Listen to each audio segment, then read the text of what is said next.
All right, so the good folks at Long and McQuaid have ordered this in for me. A Pedaltrain 24-inch wide board. The model is Novo.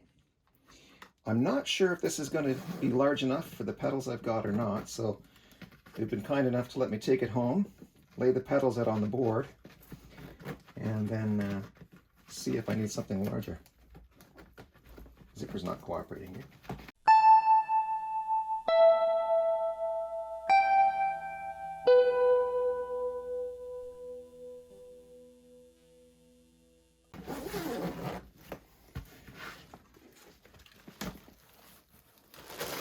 Okay, so there's Velcro tape to hold everything in place. And then there's this board. I'm going to get the case out of the way. All right, so comes wrapped in bubble wrap.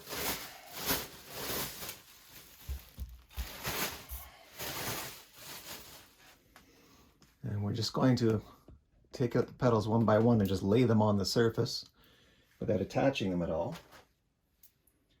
I do have a plan in terms of the order of these. I'm not going to labor on that just yet. So these are not going to be put on in any particular order. Just want to see if spatially they'll all fit.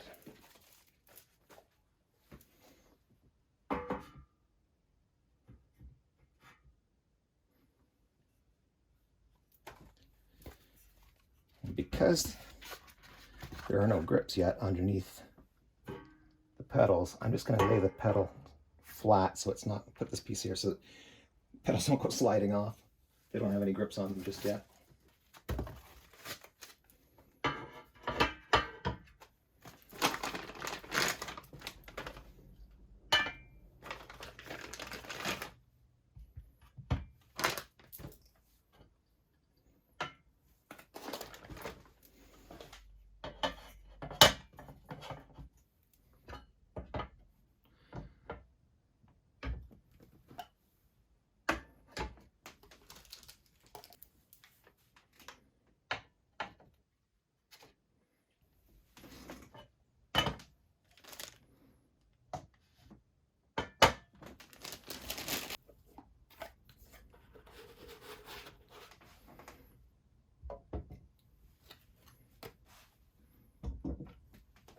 All right, so that's everything I'm going to be putting on this board. Now, whether I can do it in this order or not is another question.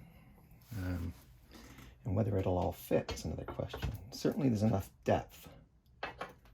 Whether there's enough width, I don't know.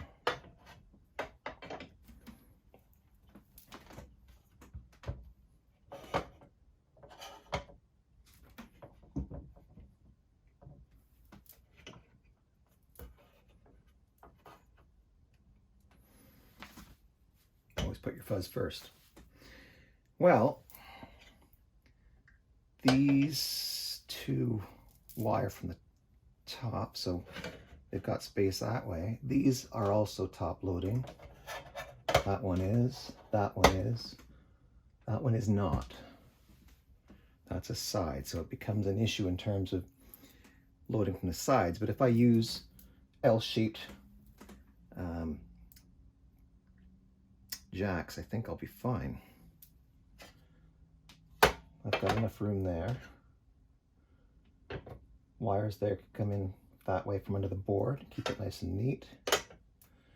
Bit tight here, but again, if I use those L-shaped jacks, I think I'll be okay. I think it's gonna work. I think it's gonna work. In fact, I think it's pretty much going to be set up roughly in that order, at least to start with, to see how it sounds, because we'll start with our fuzz. I don't want to load anything up in front of that. I've been given too many indicators that that's a bad idea. This is a germanium fuzz. EQ, next stage, I do want to be able to change the tone. If I'm using perhaps a single coil pickup, maybe I want to give it a bit more mid or cut back on some of the high end. The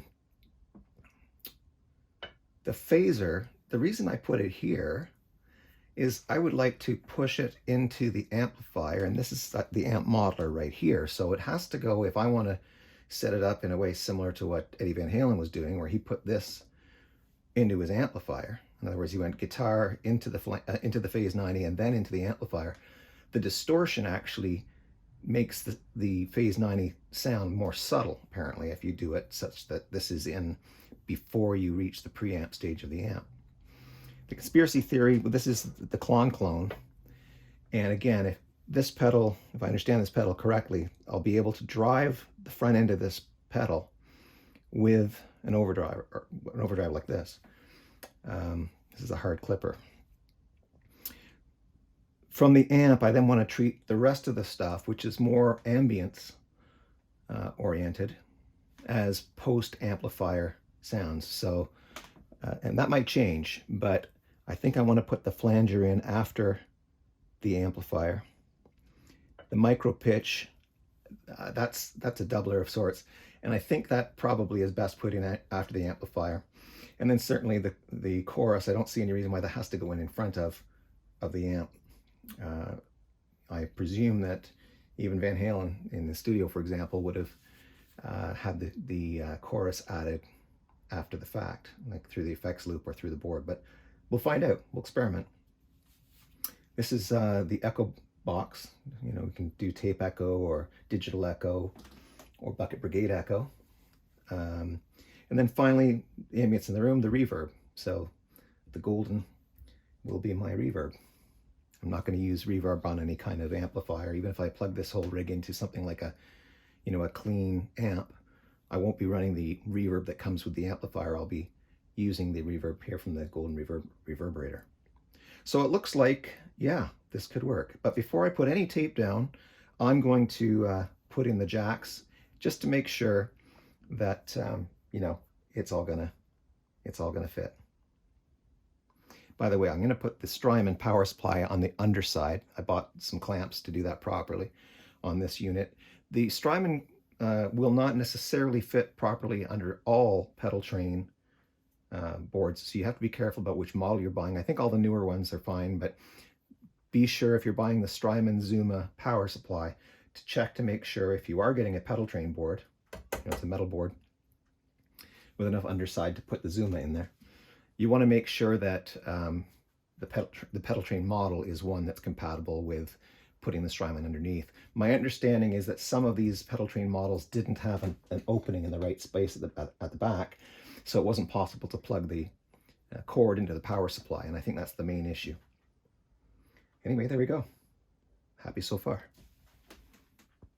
All right, so when I first set out to set up this board, I hadn't planned on making as many purchases as I have, so I only bought 4 patch cords, but they were in 2 lengths. They are these EBS PCF Deluxe flat patch cables, and as I say, 2 lengths. Not that much different length, but enough that if you were just running a short loop there, you don't want a lot of wire hanging around. And if you do have to go, say, from here to there, or from there to there, as the case may be, hopefully this one will make the jump. We'll see. But what I'm going to do in the interim, because I don't have enough jumpers right yet in the house, I have to go buy some more. I'm just going to make sure that I'm not running into unexpected problems. There's the input for that one, so that's okay. That's going to work fine.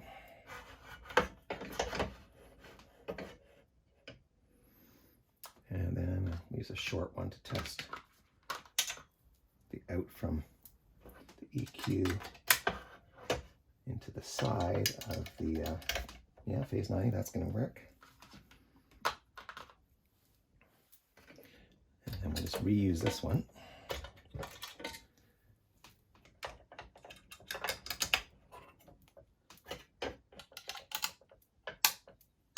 That's not going to be a problem.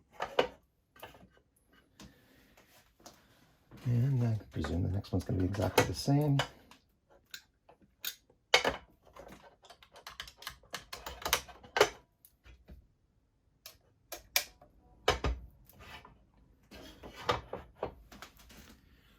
shouldn't be a problem at all. Okay, so let's try going from here up to the flanger and see if we've got enough enough length to these things.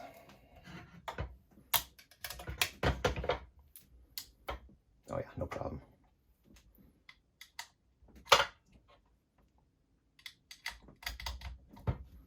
Actually, the real problem might be going from that side, because these jacks are on opposite sides, going from here into the back of here. Let's just see.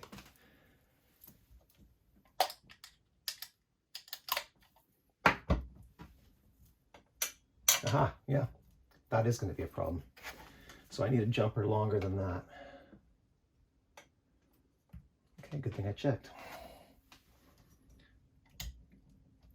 The rest of these look like they should be pretty basics. I think they are all back loaders, so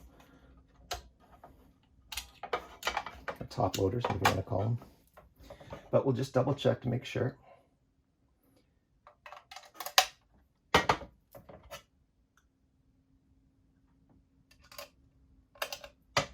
Just imagine I had to go to the furthest distance. Let's see. Yeah, it's still fine.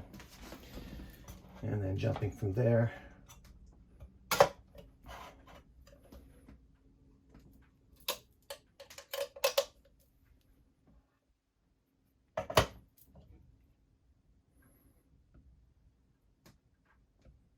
That's the out. Well, those are pretty snug. They'll work, but I think I'm going to want to err on the side of longer with that one. Looks like the only one I need to worry about is getting from here to here. Or sorry, from here to here. But let's just double check.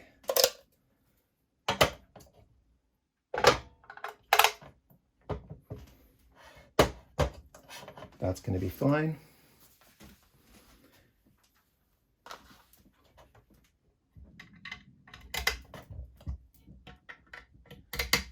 And those are going to be fine. All right, now we know. Well, I guess the next step is to get some more jumpers.